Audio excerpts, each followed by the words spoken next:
হাতে মাত্র আর 3 দিন এবং তারপরেই দক্ষিণ দিনাজপুর জেলার 6 নম্বর বালুরঘাট লোকসভা কেন্দ্রের লোকসভা নির্বাচন।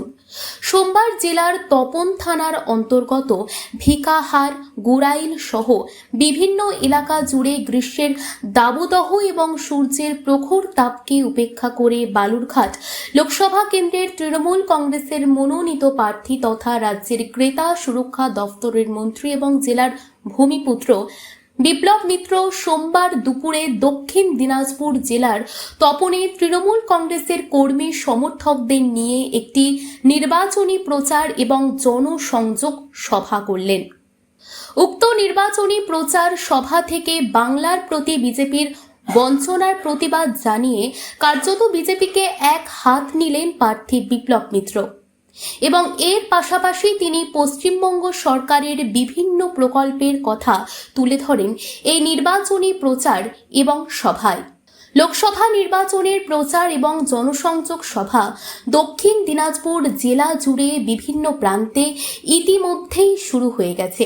শাসক এবং বিরোধী দল একে অপরকে 1 ইঞ্চিও জমি ছাড়তে নারাজ এবং তার আগে সোমবার দুপুরে জেলার তপনে লোকসভা নির্বাচনের পূর্বে জেলার ভূমিপুত্র তথা বালুরঘাট লোকসভা কেন্দ্রের তৃণমূল কংগ্রেসের প্রার্থী এবং রাজ্যের ক্রেতা সুরক্ষা দফতরের মন্ত্রী বিপ্লব মিত্রের নির্বাচনী প্রচার এবং জনসংযোগ সভায় প্রার্থী তথা মন্ত্রী বিপ্লব মিত্র তপন এলাকার বাসিন্দাদের আগামী 26শে এপ্রিল লোকসভা নির্বাচনের দিন দলের প্রতীকী জোড়াফুল চিহ্নে ভোট দেওয়ার জন্য আহ্বান জানান।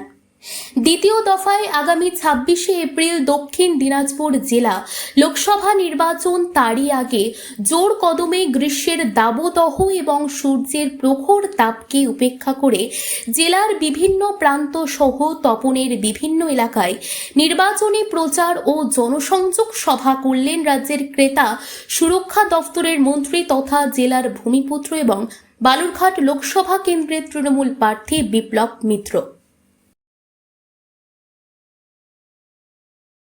মিউনিসিপ্যালিটি এলাকাতে মিউনিসিপ্যালিটি নির্বাচন হয়েছে, 21 সালের বিধানসভা নির্বাচন হয়েছে।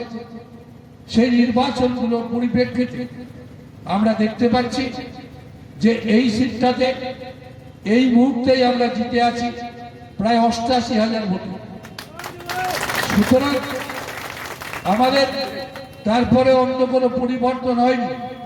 বিজেপি এমন কিছু কাজ করেননি আমাদের জেলায়, কিছু করেননি পশ্চিম বাংলায় যে মানুষ হঠাৎ করে আবার পাল্টে যাবে। বরং আমাদের নেত্রী মমতা ব্যানার্জি একটার পর একটা নতুন প্রকল্প চালু করছে। 500 টাকা লক্ষ্মীর ভান্ডার ছিল জেনারেল কাস্টের মেয়েদের জন্য, আজকে সেখানটায় 1 এপ্রিল থেকে শুরু হয়ে গেছে আপনার 500টা 1000 টাকা, আর যেটা 1000 ছিল সেটা 1200 টাকা চালু হয়ে গেছে আমাদের বাইরের বোনেদের জন্য। মাসে 1000 এবং 1200 টাকা। শিডিউল কাস্ট, শিডিউল ট্রাইব তারা 1200 টাকা করে পাবে, আর জেনারেল কাস্টের মেয়েরা তারা পাবে 1000 টাকা করে। আগামী দিনে আমাদের সরকার টিকে থাকবে, আমরা এটুকু বলতে পারি এই সংখ্যাটা হয়তো বেড়ে এরপরে 2000 3000 আসবে।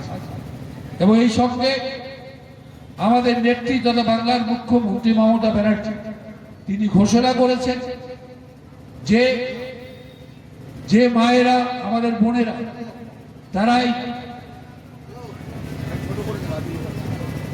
যেখানে মায়েরা বোনেরা এই 1000 টাকা 1200 টাকা করে এখন পাওয়া শুরু করলেন, যাদের 60 বছর হয়ে যাবে তাদের পেনশনের জন্য, বৃদ্ধ পেনশনের জন্য তাদের কোনো অ্যাপ্লিকেশন করতে হবে না, দরখাস্ত করতে হবে না।